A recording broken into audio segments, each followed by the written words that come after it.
If you don't know the rules, 1.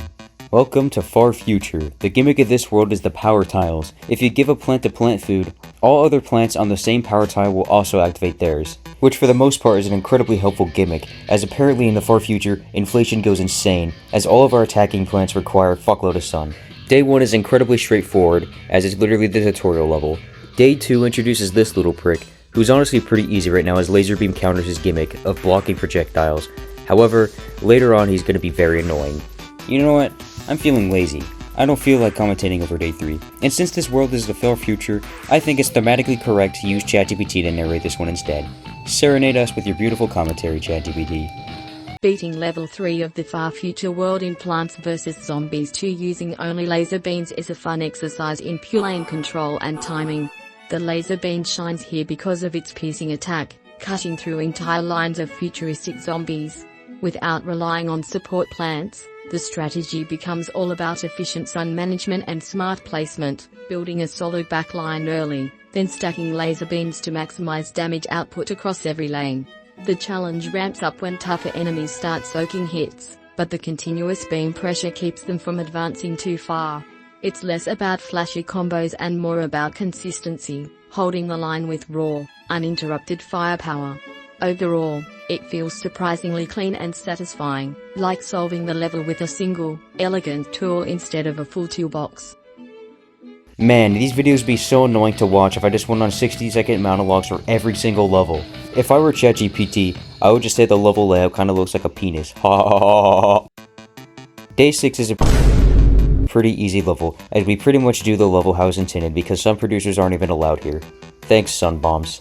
I forgot to mention we unlocked Blover, however right now it's completely useless, as Laser Beam is a perfectly fine counter to the jetpack zombies as of right now.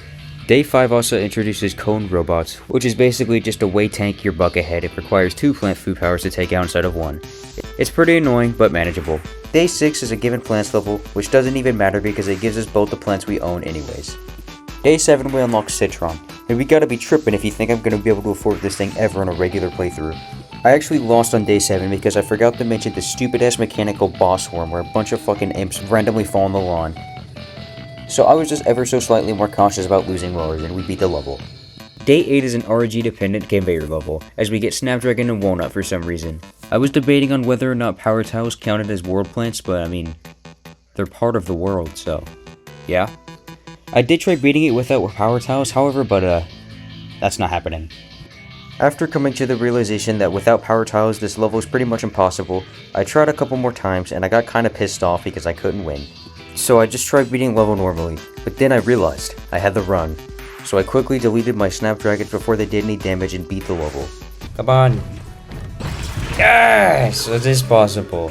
Day 9 is another run-of-the-mill level. Pretty easy. We also unlock Peach, but I'm gonna be honest, it's a worse Onion. Had to say it.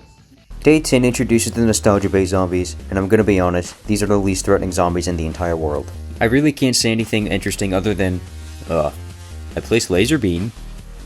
I lost a few mowers. I used Citron. Yeah, it's kinda hard to commentate anything interesting since none of the levels are really challenging. Day 12 is a prepare your defense level, which is like, okay. Even though Day 12 has a Gargantuar that has a ranged insta-kill plant attack, it's still not that bad. If you can't tell, I'm really struggling to find a way to make this video entertaining. Day 13, and finally, something interesting's happening. Mecha Football zombies are actually a little bit threatening, as they have the speed of a regular zombie, yet have the health of 2 bucketheads. It's also a little bit difficult to stall them because they insta-kill plants, usually. I actually had to utilize Citron as it does far more damage than a laser beam. We also unlock probably one of the best plants in this entire world, which is the Infi-nut. Day 14 has the objective of not spending more than 1500 sun, which is a hilarious assumption of assuming that I actually spend more than 1500 sun in any of these levels. And since PopCat thought this was such a difficult objective, they decided to tone down the zombie spawns, which makes this level even easier, as we beat this with only a single row of laser beams. Day 15 is a Protect the Endangered Plants level, which is a bunch of Citrons on column 7, column 7, which actually makes this an interesting level. In fact, it's so interesting, I use Infi-nut's plant food ability and win first try. Day 16 is another conveyor belt level, which I genuinely thought was impossible on my first try, because I got like 2 citrons and a billion spikeweeds and bok choys. But as usual, the conveyor belt RNG just always fucks me over. However, I got a little bit more lucky with my citrus spawns, and I beat the level second try. Day 17 is the introduction to Magnifying grass, and this level scared the ever-loving shit out of me because it's a survive with a given plants level. Magnifying grass's gimmick is that for the cost of 50 sun, when you tap him, he will shoot a high damaging projectile. The trade-off for 50 sun and 1 projectile is really not worth it in the end because we're already barely scrounging up sun for everything else. But the fact that this is a manual plant means that we can stall the zombies and get as much sun as we want, so we can shoot as many projectiles as we want anyway. It also has a really solid plant food as it hits every zombie in every lane, most of the time. And because of this, day 17 is easy peasy lemon squeezy, which might be genocide, so don't do that. Day 18 is a sun production level, which makes an easy level in an already easy world. Yawn. Day 19 is a sun bomb level, which, we already know the drill, is easy. Well, surely this world is never gonna step up its pace. I mean, all the levels have been really easy so far. Well, surely this level isn't that bad, right? Wrong!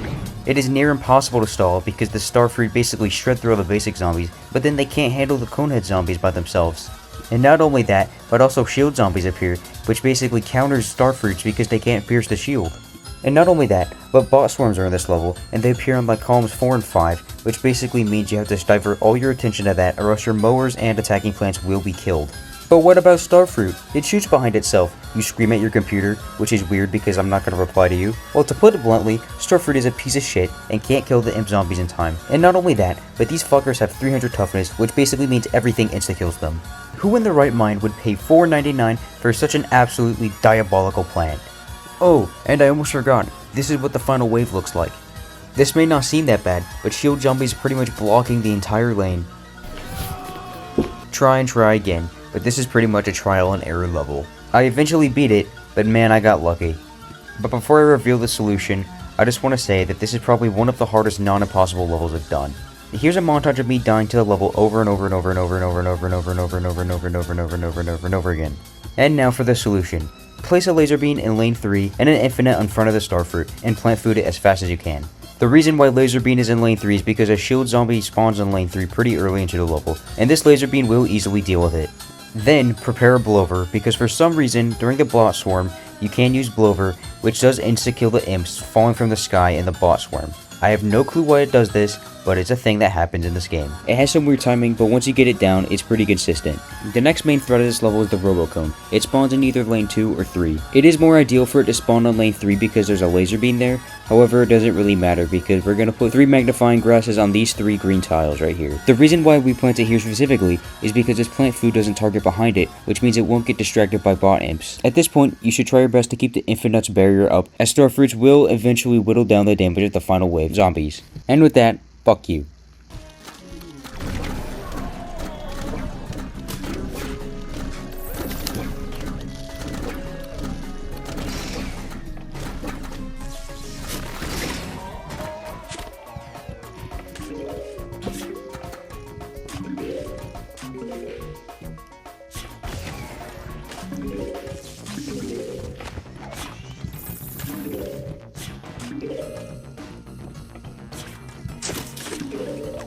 Oh my god, fuck you. Day 20 is then followed by the easiest day in the entire world, which is day 21, which is a produce X amount of sun level, which means we're allowed to bring sun producers according to the rules. Yay! Even I, ChatGPT, am unable to somehow make this level entertaining. Sorry, broski. Day 22 is another prepare your defense. Yawning. Day 23 sure is a level. And finally, day 24 is Giggle Wiggle Zap Zap, which in far future language means easy. And finally, we're at Dr. Zomboss. I gotta admit, this world was so boring. It was really easy, and I pretty much just did one strategy, which was place laser beam. I mean, I liked day 20, it was fun. I mean, I didn't beat this boss first try. Wanna know why? My emulator crashed. Oh my PC! The next world is Dark Ages, so let's hope it's a little bit more interesting for the sake of me editing this.